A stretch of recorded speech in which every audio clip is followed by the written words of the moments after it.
suis très contente de pouvoir vous retrouver pour un nouveau podcast sur Lumière sur les ondes. Ça fait très longtemps que j'en ai pas fait. Et écoutez, l'énergie s'y prête. J'ai des choses à vous dire, alors c'est parti. Aujourd'hui, j'avais simplement envie de vous parler de la période actuelle qui nous touche tous. On est tous plus ou moins affectés par ce qui se passe, je pense. En tout cas, moi je le suis dans mon humanité. Il y a des jours avec, il y a des jours sans. Il y a des jours où je vais réussir à relativiser, à prendre de la hauteur. Et puis il y a des jours, les énergies vont être un petit peu plus opaques, un petit peu plus euh, sombres, voilà, avec moi. Et ce qui fait que du coup, je vais avoir un petit peu plus de mal à prendre du recul et à monter ma vibration. Alors la première chose que j'avais envie de vous dire, c'est que personnellement, j'ai fait le deuil de toujours vouloir vibrer haut. Pour moi, ce qui est important, c'est d'être en paix et d'accepter les moments où, voilà, une information, quelque chose vient un petit peu me décentrer. Alors, j'ai quitté cette croyance spiritum spirituelle qui veut que il faut toujours vibrer haut, être dans le camp du bien. Ça sous-entendrait qu'il y a un camp du mal, comme le dit si bien Frank Lobvet, un grand conférencier que j'admire beaucoup. Et donc voilà, moi je m'autorise en ce moment, et d'autant plus, à ressentir toutes ces énergies, toutes ces émotions, et à observer. Observer ce qui se passe, observer ce qui me traverse. Et sur un plan un petit peu plus aéré, on va dire ça comme ça, sur un plan plus élevé, si je prends vraiment de la hauteur, si je regarde avec les yeux de mon âme, avec les yeux de ma conscience supérieure, j'ai accès forcément à ce qui se passe dans le collectif. Et j'avais vraiment envie de me relier à vous pour vous offrir une clé de conscience qui m'a été soufflée par ma guidance intérieure en ces temps tumultueux, en ces temps de changement, euh, et en ces temps vraiment marqués par une très très grande transformation intérieure que nous vivons, tous de façon différente, mais ça s'intègre, il y a des choses qui s'intègrent en nous actuellement. Donc j'espère que je suis claire dans mon propos parce que je n'ai absolument pas du tout préparé ce podcast, je n'écris pas, je ne prépare rien et je laisse simplement couler l'information.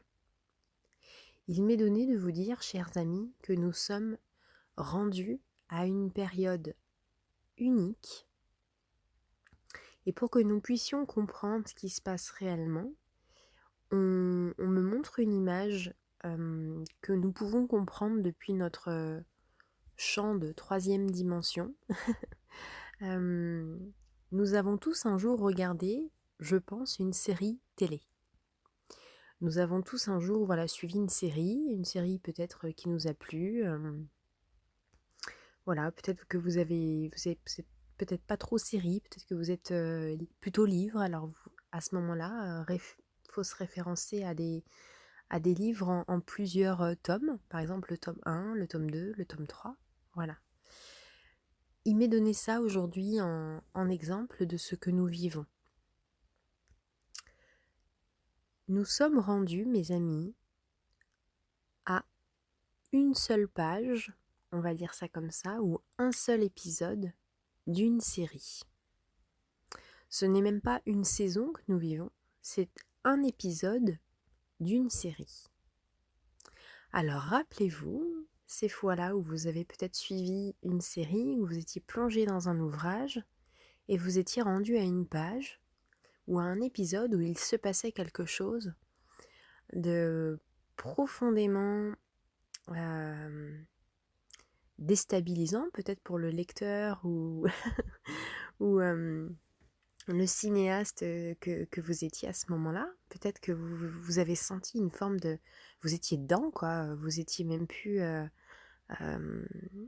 vous avez même plus conscience de là où vous étiez parce que vous étiez vraiment dans l'histoire. C'est comme quand on va au cinéma, on est dans le film, hein, on n'a même plus conscience qu'on est dans un cinéma, de la vie qu'on mène, de qui on est. Donc, il m'est donné de vous confier aujourd'hui que nous sommes rendus à une seule page ou à un seul épisode d'une histoire. Et donc, dans cette histoire, dans cet épisode que nous vivons, il y a actuellement des rebondissements. C'est un épisode chargé en... Comment on veut dire ça? En ascenseur émotionnel, en suspense. C'est un épisode chargé en interprétation. Chacun va avoir sa propre interprétation de l'épisode que nous vivons actuellement. Il va y avoir, selon nos individualités, vraiment des perceptions de cet épisode. Chacun va se dire intérieurement, lui, c'est vraiment le méchant de l'histoire. Eux, ce sont vraiment les gentils. Eux, ce sont vraiment les méchants. Ça, c'est le peuple, voilà, des gentils. Et on va donc se calquer à une interprétation qui ne concerne qu'un seul épisode ou qu'une seule page de la grande histoire. La grande histoire, nous ne l'avons pas encore lue ou nous n'en avons pas encore vu les prémices. On n'a même pas encore vu la bande-annonce de ce qui nous attend. Donc, ce podcast, j'ai envie de vous l'adresser pour vous donner beaucoup d'amour, beaucoup d'espoir. N'oubliez pas que ce que nous sommes en train de vivre, ce n'est que passager. Ce n'est qu'un bout très funeste à l'échelle de l'univers. C'est vraiment rien du tout. Et dans ces moments où, du coup, moi, il m'arrive vraiment, en toute vulnérabilité, de vous à moi, à être un petit peu basse fréquence, moins bien, ça arrive. Il y a des jours avec, il y a des jours sans. J'accueille profondément cette dimension de l'épisode que je vis sur le plan individuel. J'accueille pleinement l'épisode du collectif. Et concernant mes interprétations, mes propres projections sur tout ça, je tente, avec beaucoup d'amour, un zeste de sagesse, de rester consciente que je suis l'observateur, l'observatrice de ces champs-là. Donc j'espère qu'encore une fois mon propos est clair et que vous réussirez à me suivre. Entre parenthèses, ne prenez que cette information que si ça résonne en vous. C'est très important. Donc, tout ça m'amène à penser que nous n'avons pas encore tout vu. Je suis convaincue que dans cette grande saga universelle, il va forcément émerger quelque chose de magnifique. Et n'oublions pas que nous sommes dans une histoire. Ça veut dire, n'oublions pas que nous sommes des êtres incarnés, venus faire une expérience sur Terre, et restons simplement disponibles à l'expérience. Restons disponibles à ce que la vie est en train de nous montrer de nous, parce que tout ce qui va forcément apparaître à l'extérieur va forcément générer des sensations intérieures, générer des courants d'émotions intérieures, et tout ça, c'est des informations que vous seul pouvez traiter dans l'amour, pour vous et pour votre jardin d'ADN, pour faire un petit jeu de mots. Donc, nous sommes dans une série. Nous ne sommes qu'au premier ou peut-être deuxième épisode d'une d'une saison. Et Dieu sait combien il y a de saisons dans une série. Ça peut durer très très très longtemps et je pense que ça peut durer toute une vie. Je pense que le temps n'existe pas, que le temps, qu'il y a plusieurs potentialités et que le temps s'étire, le temps s'accélère, le temps se ralentit. C'est pour ça que le temps n'existe pas, parce qu'il peut et s'accélérer et se ralentir. Donc, j'ai choisi personnellement de pacifier mon cœur le plus possible, dans la mesure du possible, avec mes moyens, avec ce que j'ai comme outil. Il m'est donné en ce moment de collaborer avec Christian Duval, comme vous le savez. Cela est très très très réconfortant pour mon âme, de pouvoir côtoyer un être qui est pour moi hautement initié à la science de l'amour. Et je vous invite à vous rapprocher de vos sages. Vos sages, ce sont ces personnes qui existent soit maintenant ou qui peut-être ont existé avant, qui sont venus déposer non pas des vérités, mais des écritures. Donc une écriture, pour moi, c'est une connaissance. Et en ce moment, nous avons, je pense, besoin collectivement de nous rapprocher de nos sages, de nos écritures, de ce qui va résonner comme authentique en nous-mêmes. Donc, j'ai vraiment cette sensation, au moment où je vous fais ce podcast, que nous sommes vraiment rendus à un épisode ou à une page d'un livre ou d'une série télé. Et ne perdons pas de vue que ici c'est un grand jeu. C'est un grand jeu. Il y en a qui ont oublié que c'était un jeu. Il y en a qui se sont souvenus que c'était un jeu. Et tout ça, je suis convaincue que fait partie d'une grande mécanique qui s'appelle l'amour. Parce que chaque âme est en train de cheminer vers la lumière. Peu importe son expérience, peu importe ses orientations, ses choix d'incarnation, nous pouvons regarder nos frères, nos sœurs avec un regard de sage et se dire à l'intérieur de soi: j'ai confiance en cette âme, en ce frère, en cette sœur, car en ce moment elle expérimente ou il expérimente ses choix d'incarnation. Et en ce sens, il ne peut ou elle ne peut ne pas se tromper. Elle fait les choix, il fait les choix qui sont les siens. Donc, l'amour laisse libre, l'amour laisse la paix exister entre les êtres. Et je suis convaincue que quand nous serons rendus au grand retour à la grande demeure des étoiles, lorsque nous vivrons nous aussi nos passages en dehors de cette matrice, nous retrouverons toutes ces âmes, tous ces sages, tous nos animaux, tous les gens que nous avons aimés, qui sont déjà peut-être partis par le passé, qui nous ont laissé des écritures aussi de par leur expérience de vie. Moi en ce moment, vous voyez, je pense beaucoup à mes grands-parents qui ont vécu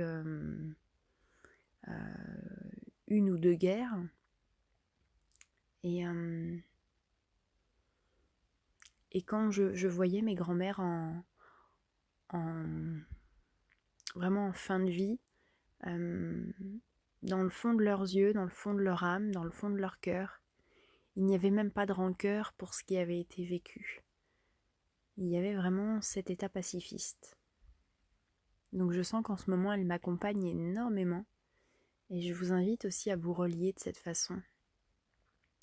À vous relier à vos êtres chers, à vos animaux, à ce qui nourrit votre cœur d'amour. Ça peut être aussi simplement de vous relier aux élémentaux, de regarder des images, des belles images, de contempler la beauté, de vous relier à la nature, de vous relier à ce que vous trouvez beau dans ce monde ou dans les autres mondes, parce que nous sommes vraiment reliés à tout l'univers. Et vous voyez, moi, à l'heure où je vous parle, là, j'ai l'image des sirènes qui arrivent dans mon esprit. Ça me fait beaucoup, beaucoup de bien. Je vois aussi des dauphins. Enfin voilà, il y a de très, très, très belles choses qui peuvent vivre dans notre écran mental. Et ne perdons pas de vue que toutes les informations qui viennent à nous, nous avons la liberté de les nourrir, d'en faire une forme de... On peut devenir propriétaire d'une information dès la mesure où on donne son pouvoir à une information. C'est comme une sorte de... Je vois une alliance entre nous et un champ d'information. Et dès la mesure où on donne notre accord, on consent à croire à quelque chose, c'est comme si on était en lien. Il y a comme un fil qui nous relie à cet égrégore, à ce champ d'information. Et la liberté, la paix qui nous est proposée de vivre en ces temps, c'est de justement rester libre dans tous les champs d'information, de tous les observer, de tous les accepter, parce que je pense fondamentalement que dans cette vie, dans cet univers, tout est à sa place. C'est pour ça qu'en ce moment, j'étais en train de vous partager que moi, j'étais en train vraiment d'accueillir, même les jours où je suis moins bien, où j'ai moins d'énergie, où il m'arrive de ressentir de la tristesse parfois, de la colère. Là où je vous parle, je me suis mise carrément en arrêt dans mon travail parce que je n'avais plus du tout d'énergie. Donc c'est vrai que ça me ressemble pas beaucoup, mais j'accueille. Le fait est d'être moins performante physiquement, de ne plus être au rendez-vous des élans d'hier, parce que les élans d'hier ne sont plus les mêmes aujourd'hui. Et donc voilà, j'apprends à observer, à contempler, à faire corps avec toutes ces informations. Donc il y a mes informations, ce à quoi je suis reliée, et puis il y a les informations du collectif.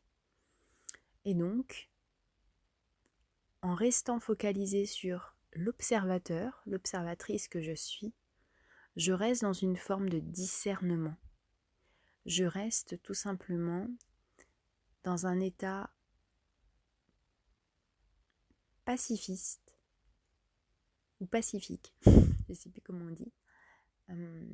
Je reste dans la maîtrise. Je reste dans la maîtrise mentale, mais surtout dans la maîtrise émotionnelle.